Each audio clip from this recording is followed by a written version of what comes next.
Bismillahirrahmanirrahim. Assalamualaikum warahmatullahi wabarakatuh. Subhanallah walhamdulillah wala ilaha illallah wallahu akbar. Alhamdulillahirabbil alamin. Pada hari ini kita berjumpa dalam acara talk show spiritual bisnis dengan tema berbisnis dengan hati. Dan alhamdulillah pemirsa sekalian, pada hari ini kita menghadirkan dua sosok spesialis yang sangat strategik, unik, dan perlu kita jadikan sebagai bahan dialog bersama. Yang pertama kita hadirkan Bapak Kiai Haji Abdullah Gimnastiar atau yang terkenal dengan A. Gim. Assalamualaikum A. Ya baik, A. Gim tentunya sosok yang sudah sangat terkenal. Beliaulah salah satu orang yang sangat bersungguh-sungguh untuk memandukan konsep zikir, fikir, dan ikhtiar. Dan alhamdulillah dengan doa semua pihak program ini insya Allah akan berkembang terus menerus. Dan yang kedua kita hadirkan Bapak Hermawan Kertajaya. Beliau adalah the great marketer. Alhamdulillah saya juga sering ketemu dan semoga nanti kita akan bisa membahas detail berbisnis dengan hati insya Allah. Dan kami persilahkan kepada Bapak Kiai Haji Abdullah Gimnastiar atau Agim yang akan membahas bisnis dengan pendekatan zikir, fikir, dan ikhtiar. Silakan. Alhamdulillah, Allahumma salli ala Muhammad wa ala alihi wa ashabihi ajma'in. Saudara-saudaraku, para pemirsa yang budiman, andai kata tujuan sudah ditetapkan, sepelan apapun kita bergerak, insya Allah merupakan satu kemajuan. Tapi bagi orang yang tujuannya tidak tetap, segigih apapun bergerak bisa jadi menuju kehancuran. Oleh karena itu kalau kita berbicara bisnis, itu tergantung tujuannya apa. Ada yang tujuannya hanya uang, ada tujuannya kepuasan. Tapi kalau sebagai seorang muslim, paling tidak ada 3 tujuan yang harus kita pahami sebagai manusia yang diciptakan Allah. 1, kita ini diciptakan oleh Allah untuk menjadikan segala aktivitas kita menjadi ibadah. Berarti bisnis bagi kita adalah ibadah. Bukan semata-mata mencari uang. Yang kedua, tugas hidup kita adalah menjadi khalifah. Kita diberi kesempatan hidup di dunia 1 kali. Kita harus berkarya seoptimal mungkin. Sehingga saat kematian kita kelak adalah puncak kita berkarya dalam hidup ini yang bermanfaat bagi peradaban manusia. Mensejahterakan diri dan mensejahterakan orang lain. Dan tugas kita yang ketiga, kalau dalam bahasa agama disebut dakwah. Artinya, apapun aktivitas yang kita lakukan harus menjadi bagian pencerminan pribadi-pribadi yang menjadi tauladan dalam kebenaran. Ini penting, ibadah, khalifah, dakwah. Saudaraku, ada orang yang sibuk dengan judul membanting tulang mencari sesuap nasi. Ini rugi. Sudah tulang dibanting, hanya sesuap yang dicari. Imam Ali juga pernah mengatakan, maaf ini, barang siapa yang memang kesibukannya hanya mencari isi perut, maaf, derajatnya sebetulnya tidak jauh beda dengan yang keluar dari perutnya. Saya mohon maaf ini. Kalau hanya mencari makan, apa bedanya dengan kambing? Kalau hanya sekedar mencari uang, garong juga mencari uang. Maka kita harus tahu bahwa kita tidak disuruh mencari uang. Yang disuruh itu menjemput rezeki. Karena tiap makhluk sudah disiapkan rezekinya masing-masing. Jadi kita tidak, kalau mencari itu ada peluang tidak ada. Tapi kalau menjemput pasti ada. Maka itulah sebabnya saya bisnis tidak cemas sama sekali dengan rezeki, dengan gaji karyawan, sebanyak apapun karyawan, termasuk yang cacat. Kenapa? Karena setiap orang sudah ada rezekinya. Mencari istri itu belum tentu punya istri. Tapi menjemput istri pasti sudah punya istri. Kecuali yang mencari yang lain. Nah, ibu bapak sekalian, ini penting. Wa ma min dabatin fil ard illa 'alallahi rizquha. Setiap makhluk yang Allah ciptakan sudah lengkap dengan rezekinya. Sehingga saya mohon maaf kalau saya mengambil dari sudut kacamata Islam yang saya pahami. Maaf Pak Hermawan Kartajaya, dari Surabaya ya, harusnya Kertojoyo ya, apa-apa ya. Jadi seorang profesional, cirinya sebetulnya hanya dua profesional muslim itu. Satu, di dalam mencari, dia sangat menjaga nilai-nilai. Kejujuran, tepat janji, etos kerja. Sehingga kalau dia mendapatkan uang, maka dirinya lebih bernilai dari sebanyak apapun uang yang didapatkan.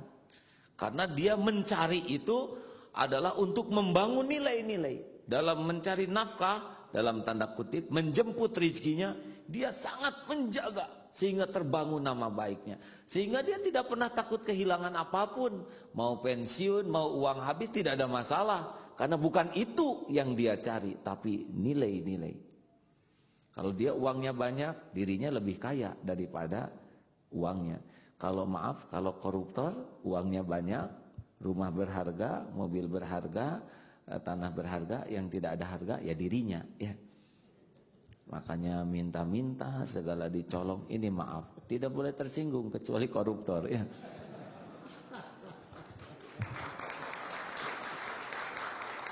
Bayangkan ada orang yang mencari, dia dapat dunianya, tapi dia tidak dapat dirinya. Makanya dia takut sekali kehilangan topengnya itu. Karena itu yang dia anggap sukses.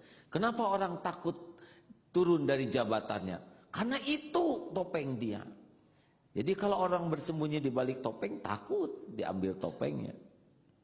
Tapi kalau orang membangun dirinya, dia tidak pernah takut kehilangan apapun.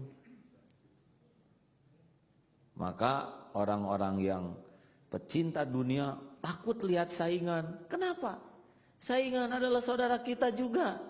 Tanpa saingan hidup kita tidak bermutu.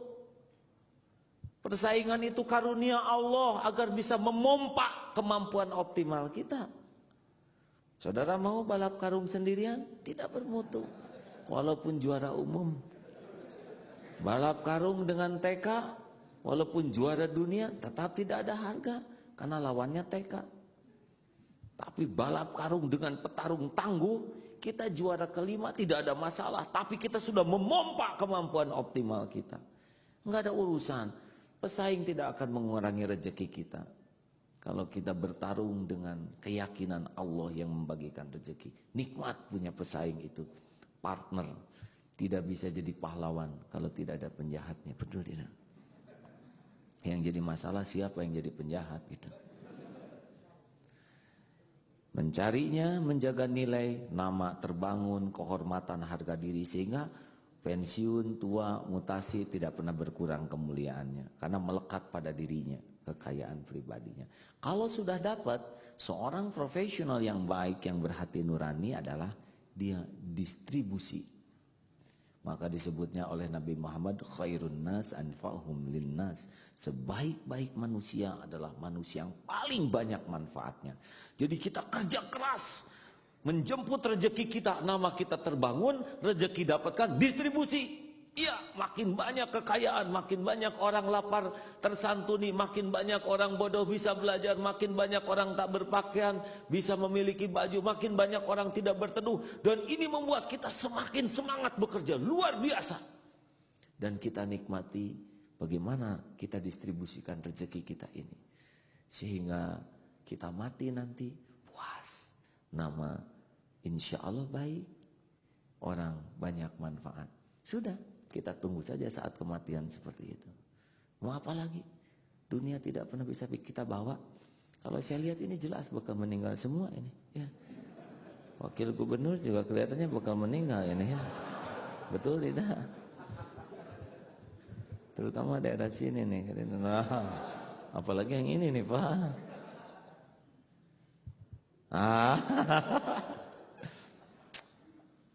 Mau kemana? Siapa orang kaya di dunia ini? Bawa apa dia mati? Nggak dibawa, cuman ngaku-ngaku saja. Kita kadang salah menganggap orang kaya itu yang banyak tabungannya. Bukan, itu mah harus penunggu. Orang yang kaya itu yang banyak mendistribusikan rezekinya. Orang yang takut kehilangan itu orang miskin. Jadi udah koruptor lagi. Para koruptor tuh benar-benar orang yang miskin. Gak ada apa-apanya. Walaupun jasnya bagus, dasinya banyak, gak ada apa-apanya. Jreng, gaya begini. Padahal kalau jujur, ke atas menjilat, ke bawah menginjak, ke samping menyikut, sudah punya istri berzina, segala diangkut dari kantor ke rumah, sampai ke jepitan buku diangkat. Ini benar-benar miskin. Makanya nanti ke depan kalau kita milih pejabat harus orang yang kaya, Pak. Bukan kaya dengan uang, kaya batinnya. Gak suka minta-minta. Orang yang minta-minta tuh orang miskin, betul tidak? Minta proyek. Salah kita memang memilih orang-orang yang miskin batinnya, memiliki jabatan, kerjanya minta-minta. Tapi ini rahasia kita aja ya. Tidak boleh ngomongin orang lain. Bulan Ramadan, Pak. Ibu bapak yang budiman, kalau kita sudah tahu rezeki dari Allah, mau apa kita licik, betul tidak? Yang nyuruh jujur Allah, yang ngebagikan rezeki Allah. Gajah aja nggak sekolah gemuk-gemuk, Pak. Tidak usah pakai licik.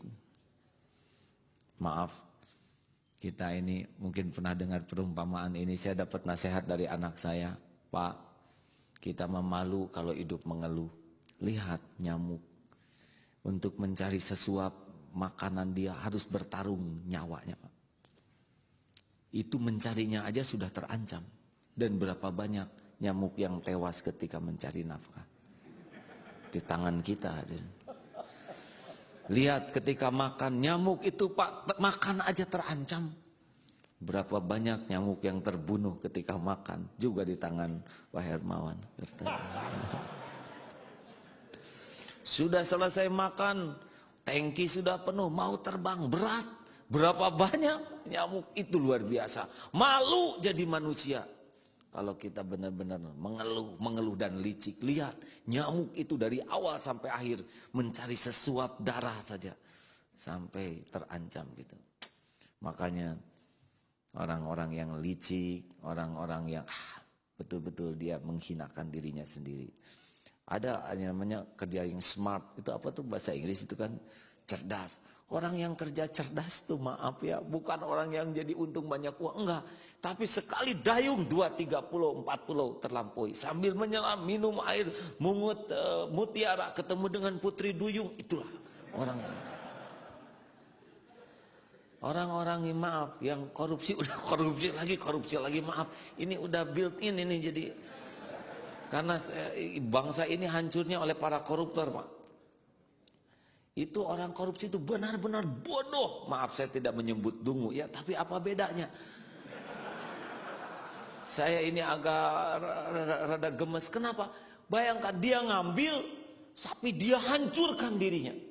Nama baiknya dia hancurkan, dia kasih makan keluarganya dengan harta haram. Di mana kecerdasannya? Bayangkan nama itu tidak terbeli oleh harta. Mati aib, orang tua malu, anak tertekan, makanan pun haram dan tidak dibawa lagi kalau dia mati. Mau kemana? Saya pernah dengar seorang koruptor yang pusing. Disimpan uangnya, takut ketahuan di bank, pakai nama orang lain. Punya mobil bagus, takut ketahuan, disimpan di kampung. Punya rumah, juga sertifikat. Jadi dia punya apa? Punya dosa itu. Apalagi sekarang ada KPKPN itu membuat tertekan. Udah tidak dinikmati tapi tetap saja nyolong. Ya, naudzubillahi min dzalik. Kenapa? Inilah mungkin yang disebut buta hati. Boleh saya hibur sedikit Pak Hermawan kata ya. Buta hati lebih berbahaya. Buta mata tidak nampak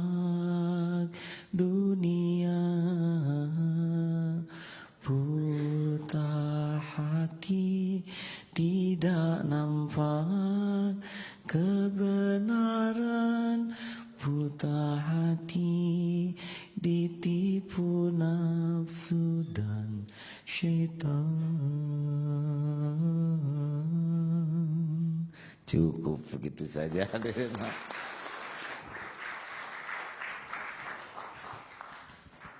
Alhamdulillah para pemirsa, kita sudah selesai dari Bapak A. Agim, Kiai Haji Abdullah Hakim Nastiar.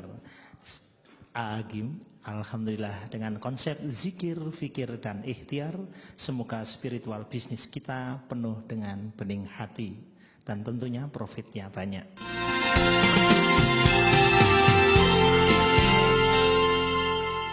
Baiklah pemirsa sekalian, kita lanjutkan. Salah satu tokoh marketer sangat unik dan ini luar biasa karena saya banyak terinspirasi oleh beliau, yaitu Bapak Hermawan Kertajaya. Kami persilahkan kepada Bapak Hermawan Kertajaya. Assalamualaikum warahmatullahi wabarakatuh. Luar biasa Agim ini. Saya tadi lihat Pak Wagub itu bukan sekedar mantuk-mantuk terus, tapi juga keringetan, saya tidak tahu kenapa. Terus ngusap keringat keluar terus. Dan tadi saya terkesan pada Pak Wagub pada waktu bicara-bicara di luar bahwa saya mengingatkan beliau bahwa Agim ini milik orang Jawa Barat loh Pak. Aset orang Jawa Barat, dan beliau mengingatkan ini sudah aset nasional.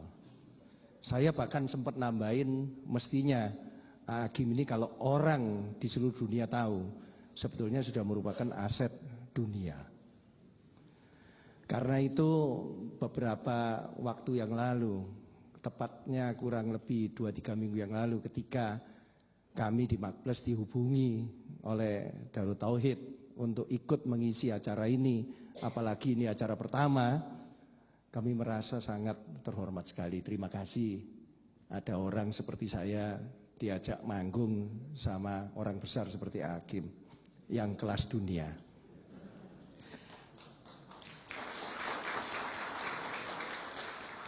Saya langsung membentuk tim di Makbles yang terdiri dari teman-teman Muslim, karena kebetulan mohon maaf saya belum Muslim. Jadi saya membentuk tim, bahkan satu orang yang saya angkat jadi ketuanya adalah yang bekas pesantren. Saya minta mereka mempelajari buku Agim, Zikir, Pikir, dan Ikhtiar.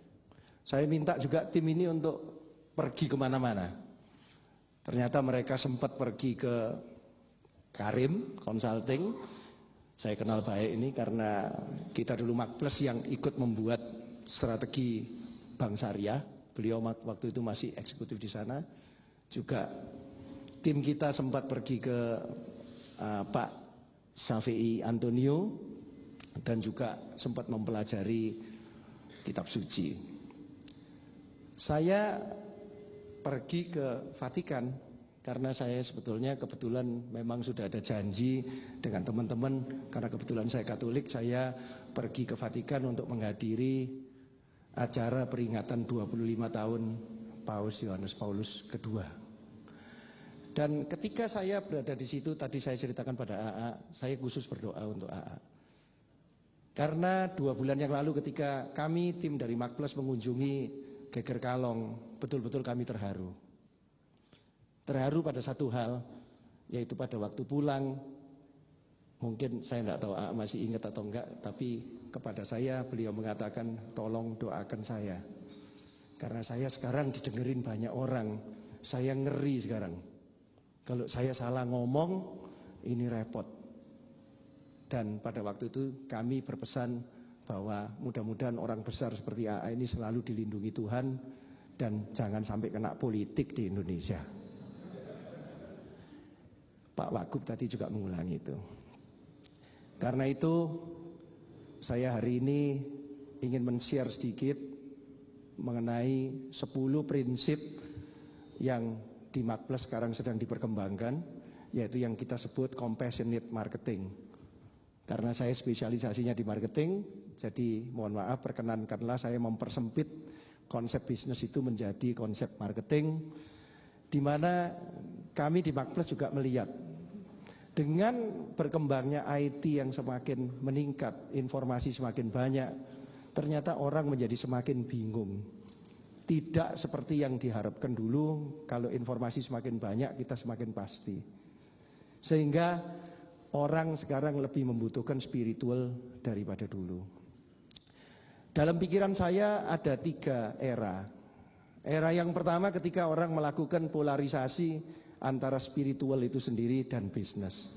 Saya masih ingat ada satu bos yang tidak perlu saya sebutkan namanya, bos besar di Indonesia dikenal. Dia mengatakan kepada saya, Hermawan, kalau kamu mau berbisnis, jangan mikir agama. Bisnismu gak akan bisa maju. Karena bisnis itu beda sama sekali dari agama. Bisnis itu di era kiri, agama itu di kanan. Kalau kamu mau masuk agama, pelajarilah betul-betul, jadilah kiai, jadilah pendeta, jadilah biarawan. Jadi era polarisasi. Saya melihatnya ada era kedua, kemudian orang mulai ketika keadaan makin tidak menentu, ketika bisnis landscape semakin berubah terus, tidak stabil, orang mulai bingung, orang mulai melakukan yang namanya balancing. Mereka berbisnis dengan cara dunia, mereka tidak segan-segan melakukan minta-minta seperti yang dikatakan AA tadi, tidak malu-malu karena bisnis katanya mesti gitu. Kalau tidak begitu namanya bukan bisnis. But hasilnya disumbangkan untuk spiritual, disumbangkan dan sebagainya. Jadi semacam Robin Hood. Saya bisnisnya boleh nyogok, saya boleh menerima hasil korupsi asal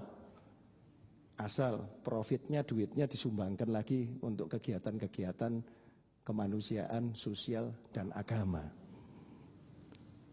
Saya melihatnya era ini sudah berlalu.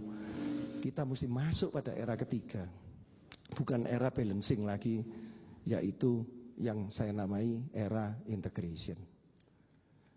Menurut pendapat saya sekarang sudah tiba saatnya bahwa kita harus 100% bisnis, 100% spiritual. Jadi tidak perlu lagi ada polarisasi, kalau saya bisnis tidak spiritual, kalau saya spiritual tidak boleh berbisnis. Atau jangan yang kedua, balancing, saya berbisnis dengan cara yang tidak spiritual, boleh, asal hasilnya saya sumbangkan untuk spiritual. Tetapi menurut saya sekarang di ultimate stage ketiga, kita bisa melakukan bisnis itu 100% spiritual. 100% bisnis, 100% spiritual. Dan kalau kita sempitkan masuk ke marketing sendiri, orang akan bertanya-tanya, kenapa? Apa itu bisa 100% marketing, 100% spiritual? Sebab banyak orang salah mengerti, dikira marketing itu cuma selling, dan kebanyakan salesman ngomongnya gede, ngomongnya manis. Jualan kayak begini, janjinya kayak begini, tapi akhirnya yang diserahkan bukan itu. Sehingga banyak orang salah mengerti marketing itu dikira selling, selling itu dikira cheating. Tapi kalau kita telusuri lebih mendalam marketing, saya tidak berani terlalu banyak ngomong mengenai spiritual, karena I'm not the expert. Saya lebih banyak ngomong lebih banyak di marketingnya. Kalau kita telusuri akar-akar daripada marketing yang sebenarnya, saya menemukan 10 hal yang saya pikir sama sekali tidak boleh dipertentangkan, bahkan tidak boleh dibalancekan, tetapi harus diintegrasikan dengan nilai-nilai spiritual itu. Yang tim saya mencari, ternyata di kitab suci dan hadis Muslim itu juga banyak sekali yang bisa ditemukan di situ. Perkenankanlah saya mohon maaf untuk mengutarakannya satu-satu. Mudah-mudahan ada inspirasi untuk kita semua untuk dibawa pulang malam ini. Prinsip pertama, love your customer and respect your competitor. Cintailah pelanggan Anda, cintailah pelanggan Anda, dan respectlah kompetitor Anda.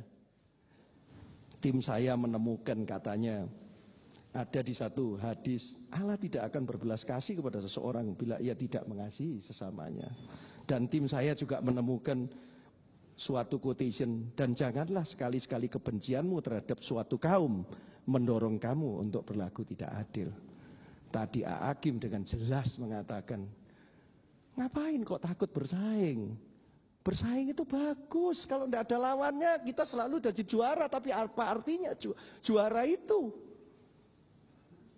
Bagi orang marketing, kita harus melihat kompetitor Anda akan memperbesar pasar.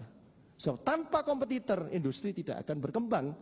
Orang jualan martabak di sini, kalau tidak ada orang jual martabak di sebelah-sebelahnya, maka pasar permartabaan mungkin tidak akan besar. Jadi your competitor will increase your market. Nomor 2, your competitor itu sebetulnya perlu di benchmark, mana yang bagus, mana yang jelek. Yang bagus harus ditiru, itu yang namanya benchmarking. Di istilah manajemen, mempelajari kompetitor itu sama sekali tidak salah, malah dianjurkan. Dan yang nomor 3, kalau Anda tahu kompetitor melakukan suatu strategi, barangkali belum tentu Anda harus meniru dia. Oh, dia melakukan itu cukup sukses, ada yang ditiru, tapi justru ada yang harus dilakukan diferensiasi. Saya melihat PLN sebagai sponsor dari acara ini juga sudah 2 tahun terakhir ini mencanangkan tahun pelanggan, tahun peningkatan pelayanan pelanggan. Ini membuktikan bahwa BUMN yang dulu sering dikatakan oleh orang tidak bertanggung jawab terhadap customernya, sekarang mulai terus-menerus meningkatkan kecintaannya kepada customer. Prinsip nomor 2, be sensitive to change and be ready to transform. Dunia tidak akan begini terus, dunia akan berubah terus. Business landscape, percayalah kepada saya, akan terus berubah. Kompetitor akan datang terus, globalisasi, teknologi akan membuat customer menjadi semakin pintar. Kalau kita tidak sensitif dan kita tidak merubah diri, maka kita tidak akan habis. Kita akan habis. Tim saya menemukan sesungguhnya Allah tidak merubah keadaan suatu kaum sehingga mereka mengubah keadaan yang ada pada mereka sendiri. Dan saya ingat cerita yang indah Nabi Nuh yang dibisikin Tuhan bahwa akan ada banjir besar, maka dia sensitif dan dianjurkan untuk membuat kapal. Kita bukan nabi, tidak mungkin Tuhan itu barangkali gampang-gampang membisikin kita kalau kita tidak sangat dekat dengan Tuhan. Karena itu kita harus mendekatkan diri dengan Tuhan terus-menerus supaya kita lebih sensitif mendapat bisikan Tuhan, sehingga kita bisa lebih siap menghadapi persaingan. Sekali lagi PLN juga melakukan restrukturisasi organisasi, keuangan, dan macam-macam sesudah krisis Asia. Saya melihat di sini sensitivitinya. Prinsip nomor 3, guard your name, be clear of who you are. Hakim tadi mengatakan dengan jelas. Nama koruptor ini kasihan sebetulnya. Sudah miskin, nanti namanya jelek. Padahal di marketing diajarkan brand name is everything. Seringkali orang membeli barang dengan kualitas yang sama juga karena brand name-nya. Guard your name, be clear of who you are. Tim saya melihat, menyelidiki dan memberikan kepada saya. Sebelum diangkat menjadi rasul, katanya, profesi Nabi adalah berdagang yang dilakukannya sejak usia 12 tahun. Dalam berdagang, Nabi dikenal jujur sehingga dijuluki Al-Amin. Mr. Clean, Mr. Trusty. Jadi dengan demikian Nabi Muhammad sudah memberikan example bahwa positioning dan differentiation-nya berbeda pada waktu itu dibanding pedagang-pedagang lain. Mohon maaf kalau keliru ini. Dan karena itu tadi saya tanya sama direksi PLN, apa kalau PLN itu kepingin jadi apa dibandingkan BUMN yang lain? Beliau mengatakan electricity for better life katanya. Ya awas loh, promise harus ditepati saya bilang. Ya, tapi paling enggak PLN sudah memberanikan diri, ini loh PLN mau memperbaiki diri dan kepingin jadi electricity for better life. Prinsip nomor 4, customers are diverse, customer itu macam-macam. Tapi go first to who really needs you. Ini segmentation sebetulnya. Anda tidak perlu pergi ke semua orang sebagai businessman. Tapi pergilah kepada orang yang betul-betul membutuhkan Anda. Katanya, hai manusia, sesungguhnya kami menciptakan kamu dari seorang laki dan seorang perempuan. Dan menjadikan kamu berbangsa-bangsa dan bersuku-suku supaya saling kenal mengenal. Jadi kita berbisnis harus masuk menentukan siapa target market kita. Be honest. Kalau Anda tidak bisa melayani satu segmen karena Anda tidak mampu, jangan masuk ke situ. Layanilah orang yang betul-betul merupakan priority target market Anda. Dan masuklah ke situ. Saya tadi tanya sama PLN, siapa priority target market Anda? Rumah tangga, karena itu rumah tangga yang harus disubsidi. Kalau industri dia mesti bayar. Prinsip nomor 5, always offer a good package at a fair price. Jangan jual barang jelek dengan harga yang tinggi. Sekali lagi tim saya menemukan suatu kata-kata yang menurut saya sangat bagus sekali. Tidak dihalalkan bagi seorang muslim menjual sesuatu yang cacat kecuali ia memberitahukannya. Saya baca sendiri ceritanya di mana Nabi Muhammad menemukan ada seorang pedagang jagungnya basah. Beliau mengatakan ini jagung mesti dikeluarkan, ditaruh di depan supaya orang tahu kalau itu basah, jangan kau sembunyikan. Dan karena itu saya pikir marketing yang benar adalah marketing yang harus fair. Ya. Price harus sesuai dengan produk. Kalau kita mau membujuin orang, nipu orang dengan memberikan produk yang jelek dengan price yang tinggi, lama-lama akhirnya atau ketahuan dan kita akan ditinggalkan orang. Nabi sudah mengajarkan itu sejak dulu ketika beliau masih menjadi seorang pedagang. Prinsip nomor 6, always make yourself available and spread the good news. Basically marketing sebetulnya harus spreading the good news, tapi kabar gembira yang baik. Tim saya menemukan satu kata-kata yang bagus. Ketika Rasulullah mengutus salah seorang sahabatnya untuk melaksanakan suatu urusan, beliau akan bersabda, sampaikanlah kabar gembira dan janganlah menakut-nakutin, serta permudahlah dan jangan mempersulit. Dan tiadalah kami mengutus kamu, melainkan untuk rahmat bagi semesta alam. Bagi kita orang marketing, marketing adalah good news. Anda harus memberikan good news. Jangan menjual dengan menodong. Jangan menjual dengan surat rekomendasi. Kalau Anda monopoli, Anda pakai surat pejabat, ya mereka beli tapi karena todongan. Prinsip nomor 7, get your customer, keep and grow them. Sekali Anda dapat customer, peliharalah hubungan yang baik dengan mereka. Tim saya menemukan katanya kata-kata ini sering dikutip oleh A. Agim. Barang siapa yang ingin dimudahkan rizkinya dan dipanjangkan umurnya, maka hendaklah dia bersilaturahmi. Di dalam marketing itulah yang namanya customer relationship marketing atau yang kita sebut CRM. Saya tanya lagi tadi, PLN bagaimana? Oh, kita punya tim account eksekutif, tim B2B yang siap untuk melakukan pelayanan satu-satu. Dan kita berharap supaya kita bisa memberikan penjelasan kepada customer-customer untuk menghemat, terutama yang individual customer. Karena kalau Anda melakukan penghematan, good for you and good for us also. Karena pada peak hour itu cost kita tinggi dan Anda sebetulnya ngapain mesti bayar-bayar sesuatu yang sebetulnya tidak Anda harus bayar. Karena pada malam hari ternyata untuk industri memang sengaja dibuat rate-nya lebih tinggi karena cost-nya memang lebih tinggi. Prinsip nomor 8, whatever your business Pak, whatever your business, Anda berada di bisnis apa saja, manufacturing dan sebagainya. Sebetulnya di dalam marketing diajarkan, it is a service business. Service business bukan cuma hotel, service business bukan cuma restoran, tapi whatever your business, Anda harus mempunyai jiwa melayani customer. Tim saya menemukan lagi, karena tangan yang di atas atau yang memberi lebih utama daripada tangan yang di bawah yang menerima. Dan mulailah dengan orang yang kau tanggung. Di marketing memang customer satisfaction segalanya. Tanpa customer satisfaction, tanpa customer service, Anda tidak melakukan marketing. Saya tanya lagi PLN, apa yang bisa dilakukan?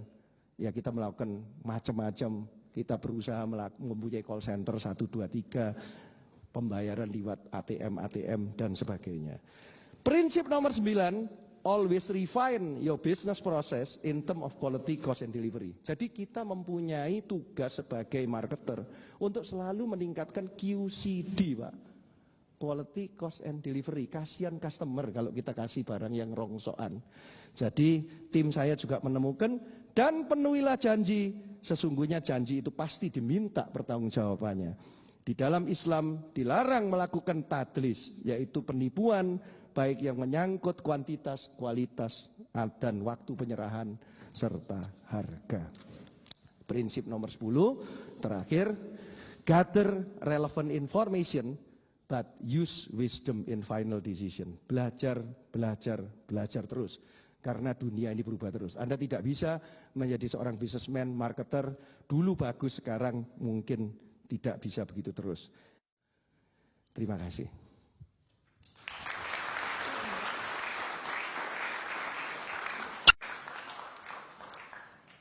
Pemirsa sekalian, inilah risiko positif kalau mengundang dua tokoh ahli di bidangnya masing-masing. Semoga memang betul-betul bisa meningkatkan profit bisnis kita dan semakin menjernihkan hati kita bersama. Kita sekarang menginjak acara selanjutnya, yaitu tanya jawab. Kami persilahkan kepada pemirsa. Komentar dulu Mas. Oh ya, ingin memberi komentar, silahkan. Nah. Ini jadi gimana kalau ikan saya jadi tinggal cucuknya ini, tinggal durinya ini, dagingnya dimakan semua oleh Pak Hermawan.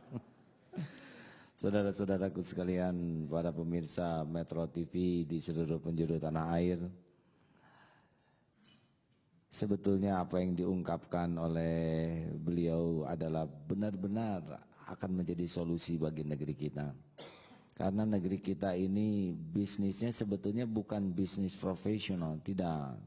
Kalau profesional pasti bagus, tetapi ambruk begini karena tidak profesional. Jadi yang profesional itulah yang seperti diungkapkan tadi selalu menggunakan base-nya adalah moral. Karena nilai keuntungan tidak dilihat dari jumlah uang. Saya jadi panas ini, mau menambahkan sedikit lagi, boleh tidak? Saya sampai nyontek tadi itu dalil-dalil yang mau saya keluarkan, keluar semua di sana. Wah, dasar marketer begini. Maaf ya. Biru. Oh, apa-apa. Kalau saya yang keliru celaka Pak, kalau Bapak yang keliru. Pak Hermawan. Jadi bagi kami itu Pak, yang namanya bisnis itu benar-benar uang itu nomor sekian Pak. Yang pertama yang namanya dalam bisnis-bisnis kami itu, yang pertama yang namanya untung itu adalah kalau bisnis ini menjadi amal. Karena kami pasti mati. Dan yang dibawa ke akhirat itu bukan uangnya, tapi nilai amalnya. Oleh karena itu niat harus benar, cara harus benar. Kalau niat salah, cara salah tidak jadi amal, walaupun jadi uang. Untuk apa? Uang tidak bisa kita bawa. Boleh teruskan Mas ini?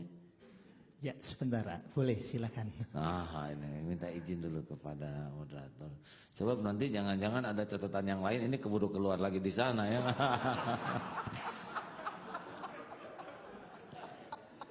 Yang kedua yang namanya untung bagi kami, dan ini terbukti untung Pak. Yang kedua yang namanya untung itu kalau dengan bisnis nama kita semakin baik. Nabi Muhammad itu benar-benar orang yang sangat kredibel Pak. Al-Amin, seorang yang sangat-sangat terpercaya. Orang tidak ragu saja kepada perkataannya. Makanya bagi kami bisnis itu uang itu kecil, tapi nama baik itulah yang sangat penting. Yang ketiga, dengan bisnis dan ikhtiar, yang namanya untung itu adalah ketika dengan bisnis kita nambah ilmu, nambah pengalaman, nambah wawasan. Karena tanpa pertambahan ilmu, pengalaman, wawasan, keuntungan yang didapat besok jadi bumerang. Segalanya berubah dalam hidup ini. Bagaimana mungkin menyikapi yang berubah tanpa kemampuan yang berubah? Saat ini untung, besok lusa bisa jadi keuntungan jadi sumber kerugian. Makanya keuntungan uang yang tidak mengupgrade diri kita itu sebetulnya tidak untung. Yang keempat, keuntungan adalah ketika dengan bisnis nambah silaturahmi, nambah saudara. Karena yang mahal itu adalah persaudaraan. Buat apa uang punya musuh nambah? Sekali digarong habis itu. Sekali dibui habis itu. Walaupun segala punya tetap saja menu buian. Jadi benar-benar dalam bisnis kita tuh bagaimana dengan bisnis makin banyak saudara. Nggak apa-apa uang nggak begitu untung, tapi saudara nambah. Kalau orang sudah sayang ke kita, dia adalah menjadi tim marketing kita. Betul kan? seperti Betul. beliau adalah sudah jadi tim marketing. Saya percaya Pak Hermawan sayang sama saya yang tidak. Sayang. Katanya kemana-mana kalau ceramah sekarang nyebut. Saya sekarang kalau ceramah di mana-mana selalu cerita mengenai Darut Tauhid. Oh kan? Dan Mark Plus sudah berjanji untuk menerbitkan sebuah buku tahun depan. Abdullah Gimnastiar, a spiritual marketer, an Indonesian inspiration to the world. Makanya yang penting dalam hidup ini adalah bagaimana bisa nambah saudara terus-menerus. Dan yang kelima, yang disebut keuntungan bagi bisnis yang bernuansa religi adalah bagaimana dengan bisnis makin banyak orang yang mendapatkan keuntungan. Karena setiap orang beruntung, karena kehadiran bisnis kita, dia akan benar-benar menjadi bagian dari kebahagiaan kita pula. Barulah sesudah itu bonusnya uang yang berbentuk kertas dan ya biasa-biasa aja lah itu ya. Nggak begitu menarik lah ya. Yang menarik yang 5 tadi. Begitu. Silakan Mas, mungkin ada yang mau. Ya, terima kasih pemirsa Metro TV. Kita sama-sama berdoa semoga buku segera terbit dan kita rubah dunia ini. Insya Allah. Baik pemirsa, kami lanjutkan dengan tanya jawab. Kami persilahkan kepada pemirsa. Silakan Bapak yang pakai topi putih.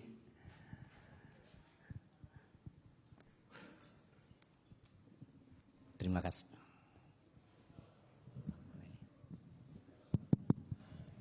Terima kasih. Nama saya Jidan. Pernah kita ketemu Pak Agim di Trisakti. Waktu itu waktu pembangunan masjid. Tiga tahun yang lalu mungkin ya.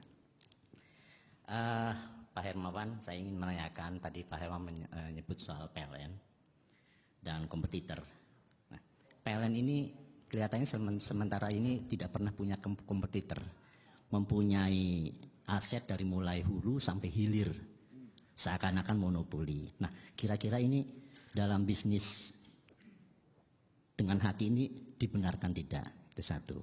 Dan kepada Agim, ingin saya tanyakan, listrik hasil curian itu dapat dikatakan sebagai barang haram apa tidak? Ya. Sehingga yang menikmati dengan sengaja, artinya seperti makan barang haram. Tolong ini dijelaskan, itu satu. Yang kedua, sejak tahun 1960, pemerintah telah memberi subsidi kepada produk kebutuhan orang banyak. Bukan langsung kepada rakyat yang membutuhkan, tapi kepada produk. Di antaranya produk listriknya PLN yang dikenal dengan TDL. Akibat subsidi kepada barang tersebut, pemerintah kehabisan uang untuk memberi anggaran pendidikan yang murah. Sehingga kita sekarang banyak yang bodoh dan miskin. Akibat pemerintah tidak bisa memberikan pendidikan yang murah. Nah, pertanyaannya, yang saya tanyakan, apakah orang yang statusnya mampu itu boleh memakan barang yang disubsidi? Seperti listrik atau BBM yang disubsidi. Itu hukumnya bagaimana? Nah, tolong dijelaskan. Terima kasih. Ya, terima kasih. Silakan langsung ke Pak Hermawan. Gimana? Saya tadi sempat pada waktu sore-sore tadi sebelum ke sini 10 prinsip itu saya discuss sama direksi PLN dan teman-teman dari PLN. Saya tanya loh, yang love your customer sama respect your competitor tadi itu, apa PLN itu benar punya kompetitor? Loh, terus beliau bilang, kompetitor kelihatannya nggak ada, tapi sebetulnya banyak. Diesel, genset, bahkan pembangkit listrik swasta yang dulu malah kemahalan. Malah PLN dipaksa untuk beli dalam tanda kutip dari mereka-mereka itu. Nah, sekarang pelaksanaan daripada respect your competitor itu tadi saya cek apakah betul dilakukan. Iya, dirangkul sekarang. Kalau yang genset sama yang lain-lain itu memang dirangkul tuh Pak ya. Jadi kalau di daerah yang terlalu mahal bikin pembangkit ya memang diberikan genset di situ. Karena itu kalau secara marketing saya melihat electricity for better life. Ya, electricity bisa dihasilkan oleh macam-macam, bukan selalu pembangkit listrik tenaga air dan nuklir dan sebagainya, tapi juga genset. Jadi kompetitornya dirangkul. Kedua, kalau pembangkit tenaga listrik yang swasta, ya diajak negosiasi. Ya jangan, tolong jangan kemahalan seperti dulu, nanti kalau kemahalan nanti repot. Setiap kali mau dinaikkan juga nggak bisa, akhirnya diprotes, dan kalau sudah disubsidi juga pemerintahnya setengah mati, nanti biar Hakim yang jawab itu yang pertanyaan kedua itu. Ya. Saya kok jadi spokespersonnya PLN ini gimana nih? Ini kan mestinya orang PLN yang jawab. Ya, oke. Ya, silakan Hakim untuk Ya. listrik dan lain-lain. Yang namanya mencuri adalah perbuatan tercela. Tetap tercela. Namun demikian ada orang mencuri berbagai alasan. Sehingga grade dosanya juga berbeda-beda. Keluarga yang sangat sederhana, dia ingin anak-anaknya pandai, dia tidak sanggup bayar listrik,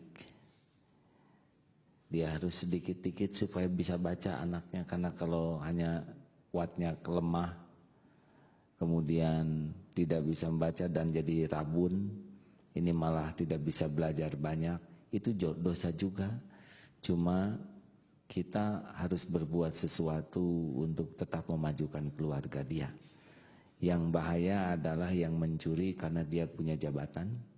Misalkan, maaf ini ya, misal ini, jaksa, hakim, tentara, polisi, karena takut yang memeriksanya kepada jabatan itu, nah ini dosanya sudah beda kelasnya.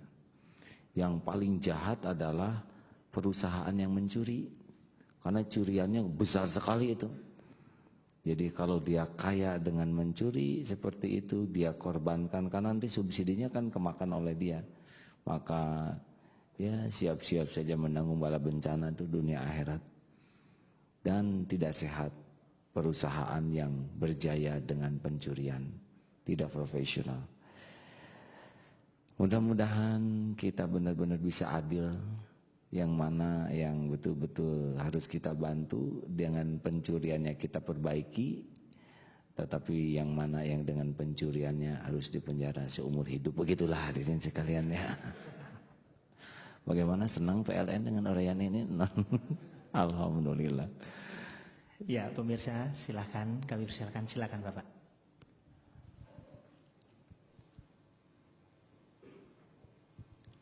Assalamualaikum warahmatullahi wabarakatuh. Saya Ridwan dari Jakarta, dari Larissa Agrindo. Apa yang tadi dipaparkan oleh Bapak Abdul Hakim Nastiar maupun Bapak Hermawan Kartajaya, menurut saya adalah paparan-paparan yang ideal dari suatu konsep bisnis, ya, terutama yang dimaksud dengan berbisnis dengan hati. Disinggung oleh Pak Agim masalah-masalah korupsi dan mental pejabat. Kemudian Pak Hermawan juga menyinggung masalah-masalah baku dalam bisnis yang khususnya marketing, yang mungkin ada di banyak textbook. Jadi menurut saya itu adalah konsep-konsep ideal yang ada dalam textbook. Tapi juga kita harus menyadari bahwa sudah menjadi rahasia umum bahwa praktik berbisnis di Indonesia ini adalah bisnis yang mungkin di atas 70% adalah bisnis yang kotor. Mulai dari bisnis yang paling sederhana sampai bisnis yang paling mega bisnis. Belum lama ini ada gerakan anti suap dari Kadin yang ternyata kabarnya disambut dingin oleh banyak pihak. Pertanyaan saya adalah diajukan kepada bapak-bapak berdua. Pertanyaannya mudah ditanyakan, tapi mungkin saya tidak tahu jawabannya karena ini pertanyaan yang klasik sekali. Secara konkret, baik dari pengusaha maupun dari mitra pengusaha itu sendiri, dari mana harus kita mulai? Itu saja, Pak. Terima kasih. Assalamualaikum warahmatullahi wabarakatuh. Kalau menurut saya tadi itu konsep bukan hanya ideal Pak, tapi realistis karena kami menjalankan itu dan untung besar Pak. Kami tidak tertarik kepada uang haram untuk apa? Logikanya sederhana, Allah yang nyuruh jujur, Allah yang ngasih rezeki, kenapa harus tidak jujur ya? Maaf, sebetulnya Pak Hermawan yang harus menjelaskan perusahaan kami. Kami membangun perusahaan Pak dengan konsep ini, subhanallah tuh Pak. Laku saja, apa saja laku. Kemarin kita mencoba membangun perumahan. Hanya dalam tempo 1 bulan 495 rumah laku. Bahkan belum diumumkan sudah habis. Sudah habis. Nah, kita membuat hampir, ya kebetulan ini maaf mudah-mudahan Allah menerima. Saya sendiri pribadi ada 19 perusahaan Pak dengan konsep bisnis tadi. Terus saja beranak pinak. Jadi itu bukan konsep hanya ideal tapi konsep yang realistis.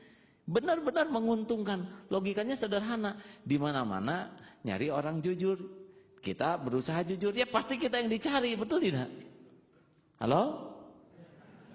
Coba Pak. Para investor yang punya uang nyari orang yang bisa mengelola uangnya dengan jujur. Para pembeli ingin pedagang yang jujur. Tinggal kita tampil saja. Kita kan jadi barang langka. Ini serius Pak. Kami mencoba ada sekelompok warga yang punya tanah, ingin dibelilah oleh, tapi dari mana uangnya? Datang investor, kami ingin pengelola yang amanah. Masyarakat, kami juga ingin beli dari yang pengelola. Akhirnya tanpa modal, tanah kebeli, ini jadi tuh begitu Pak. Jadi ini yang dekat Pak, dekat sekali. Jadi justru yang mengherankan, kenapa nggak jujur ya? Jadi terbalik herannya Pak. Kemarin kita pelatihan, ada yang ingin markup. Kami ingin markup ini, nggak mau. Buat apa? Saudara cari aja pelatihan. Tidak kurang, antri tahun. Kita punya hotel. Ternyata bookingnya sampai 3-4 bulan. Jadi justru aneh. Kenapa harus nggak jujur ya? Halo? Nggak jujur tuh karena kurang iman Pak. Kalau udah yakin rezeki dari Allah mah, mau apa tuh?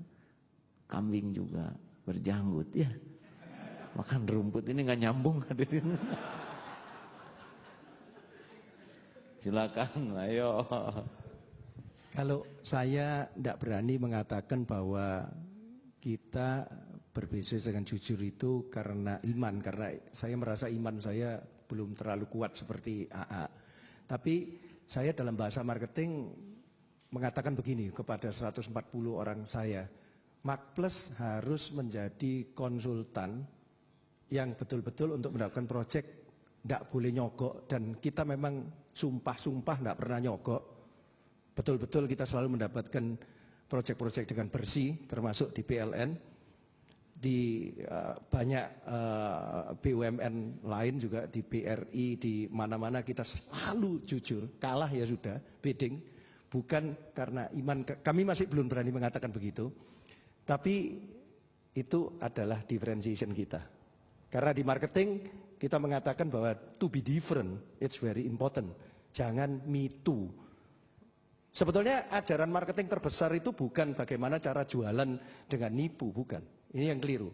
Ajaran marketing terbesar adalah kenalilah kompetitor Anda dan jadilah different. Dan jualah kedifferentan Anda kepada customer Anda sehingga customer Anda menghargai kedifferentan Anda dan dia membeli dengan jujur, dia membeli dengan senang. Nah, karena kita sudah dikenal barangkali di dalam 15 tahun kita berkiprah di Indonesia dan kita yang menjadi pionir marketing 15 tahun yang lalu waktu Pak Harto masih in power, itu kan tidak ada orang percaya pada marketing karena everything is gampang dan sebagainya. Tetapi sekarang posisi menjadi persaingan menjadi begini, orang butuh marketing karena kita yang mulai dulu dan kita positioning kita jelas, kita tidak boleh nyogok apapun, maka akhirnya semua orang tahu. Jadi akhirnya yang menghubungi kita itu sudah tahu, walaupun dia kepala proyek dia nggak bakal dapat apa-apa.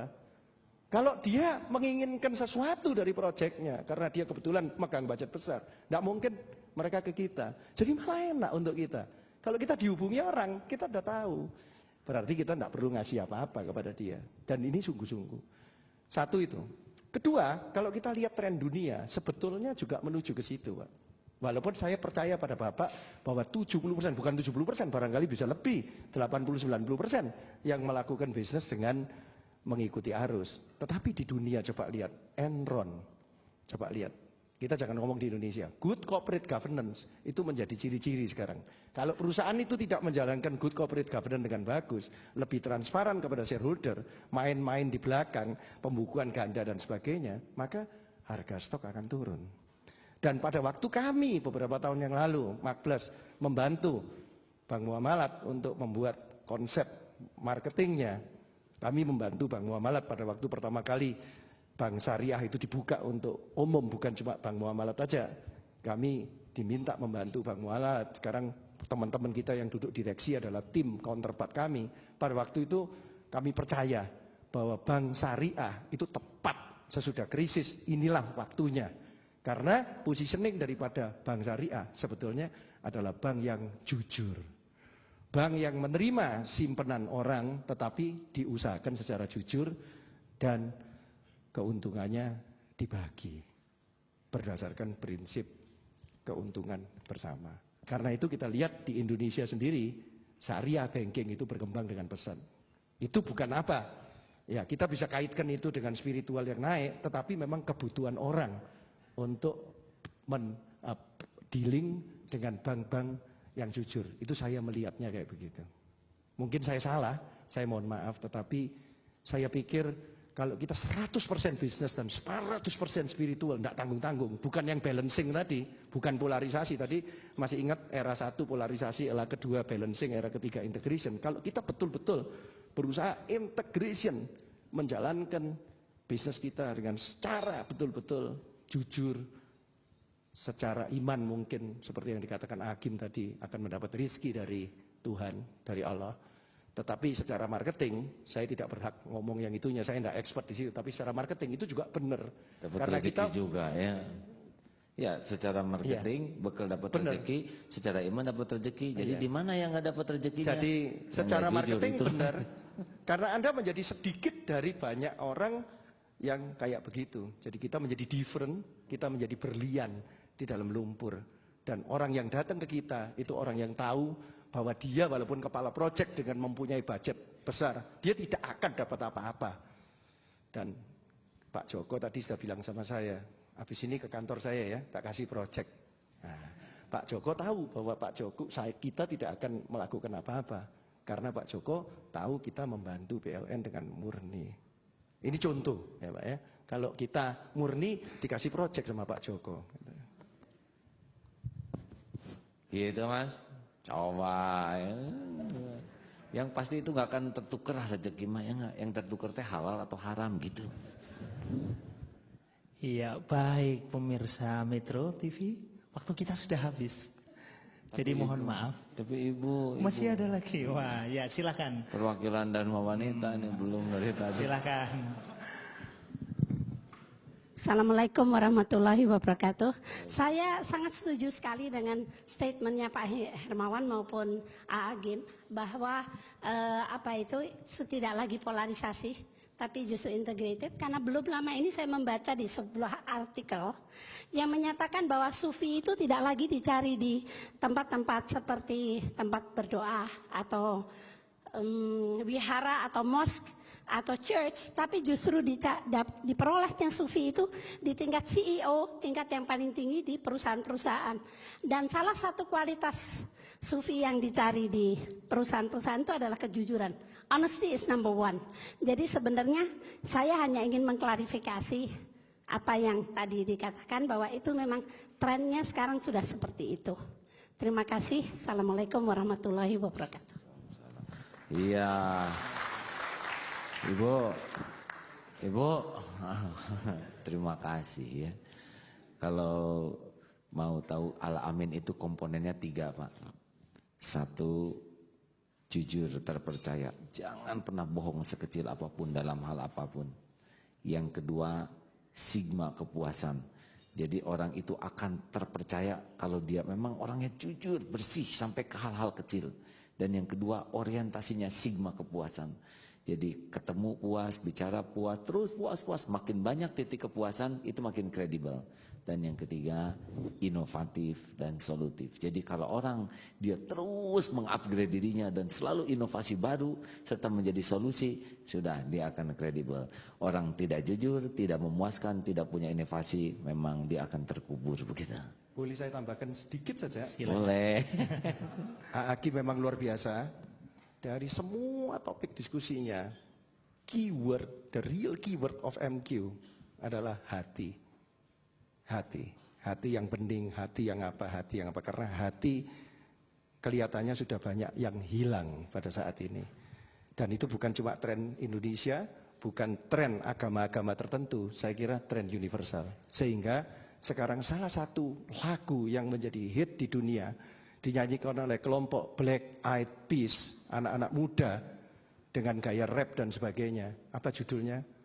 Where is the heart? Di mana hati itu? Mudah-mudahan malam ini ibu bapak sekalian menemukan hati itu kembali.